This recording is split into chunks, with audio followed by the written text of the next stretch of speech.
शूलिनी साधना, उसको शूल या शल्य साधना कहते हैं। इसका अगर 1 लाख मंत्र जप किया जाए और तुम जिस जमीन पर जाकर खड़े रहो उस जमीन में कोई भी दोष है तो पानी छिड़कते ही उसका पता चल जाएगा। अगर किसी के पेट में कोई दवाई है, कुछ भी डाला है, इसका 1 लाख मंत्र जप करने के बाद उसके पेट को सिर्फ हाथ लगाओ, पता चल जाएगा कि उसमें क्या पेट दर्द है। तो यह वही शूलिनी दुर्गा साधना है जिससे शल्य का पता चल जाता है। शल्य चिकित्सक की साधना कहते हैं कि जमीन में कोई दोष हो।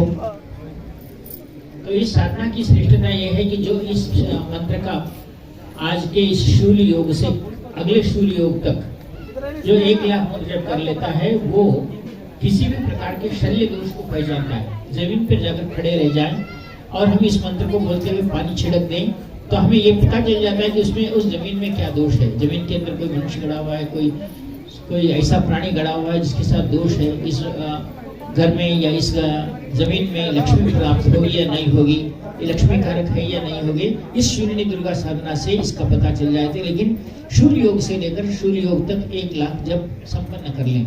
आज तो आपको 1000 बार इस मंत्र को करना है, जो मेरे सामने बैठकर करें। उसके बाद मैं आपको शक्तिपात दीक्षा देता हूँ। और जो लोग ये साधना संपन्न किए हैं आ सकते हैं तो अच्छा है, नहीं आ सकते हैं तो भी कल इसका दशांश हवन करवाऊंगा। अन्न, मधु और फूलों के साथ इसका दशांश हवन 108 बार आहुति इसकी डाल जाएगी तो यह मंत्र सिद्ध हो जाएगा।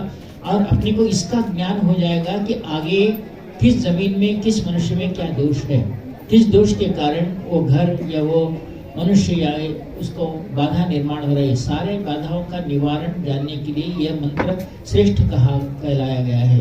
आपको इसके लिए कह रहा हूँ कि यह साधना मामूली साधना नहीं है। शूलिनी दुर्गा साधना स्वयं भीष्म पितामह, श्री कृष्ण पितामह, श्री कृष्ण, योगेश्वर जी और रामचंद्र जी, हनुमान जी, इन सभी ने यह साधना सिद्ध की थी, जिनको कभी कोई शूल चूहा नहीं, कभी उनको चुभने वाली बात, जो चुभने वाली बात करते थे उनको तत्काल उसका रिजल्ट मिल गया। उनको कोई बाण नहीं मारते थे, बाण मारा तो उल्टा उनको जाके बाण लगता था। कोई मन चुभाने वाली बात करते थे तो जो उसने चुभाया है उसको उसी समय उसका रिजल्ट मिल जाया करता था। यह इस शूलिनी दुर्गा साधना की श्रेष्ठता है।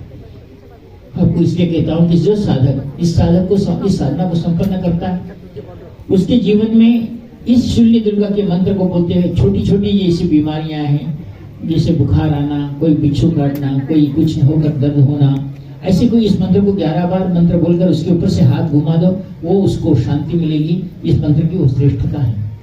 हम जो कहते हैं सिर्फ इस मंत्र को बोलते हुए उस पेशेंट को, उस रोगी को स्पर्श करते हुए अगर 11 बार भी इस मंत्र को बोलते हैं तो उसको शांति मिलेगी। यह यंत्र की श्रेष्ठता है। अगर हम गुरु जी के शिष्य हैं तो अगर हम लोक कल्याण कर सकते हैं, लोकोपयोगी हैं, तो इस मंत्र को जरूर साधना में सिद्ध करना चाहिए।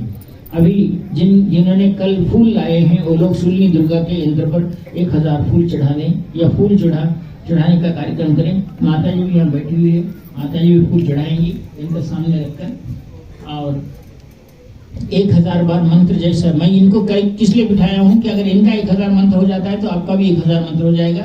उसके बाद मैं दीक्षा प्रदान करूंगा। हम पहले गुरु मंत्र को 5 बार बोलकर उस मंत्र के साथ 1000 पाठ करो। अभी आरंभ कर देना। ध्यान एक बार बोलता हूँ, आप सुनो। विघ्नानां शूलबाणान् विपुसल गदाचाटुपाशां कराब्जे मेघश्यामां किरीटोल्लसितराशिकला भीषणाभूषणाढ्यां सिंहस्कन्धादि 36 भीर सिगडान्वी काव्यरेता कन्याभिर्नदैत्य भवतु भव है पुंसिनी शूलिनी। हे शूलिनी देवी, आप ऐसे शूल्य को, मेरे जीवन में जो बाधाएं हैं उसको इस प्रकार निकाल देती है कि मेरे को बिना बाधा हुए उसको बाहर निकालने की क्रिया आप करती है माँ। इसलिए आप मुझे प्रसन्न होकर हमारे घर में जो बाधाएं हैं या मुझे कोई भी चुभने वाली बात या कोई चुभने वाली चीज अगर आती है तो मैं इस मंत्र को बोलने के बाद उसकी बाधा का निवारण हो। जो लोग यंत्र माला नहीं लिए हैं, ओम ह्रीम दुर्गाय नमः इसका मंत्र जप करो, आपका इसका फल मिलेगा। आज शूल योग है और माता अपने को दुख देने वाली हर दुख का निवारण इस मंत्र के साथ करती है। आप दुख का निवारण, बाधा निवारण के लिए ये साधना श्रेष्ठ कहलाई गई है।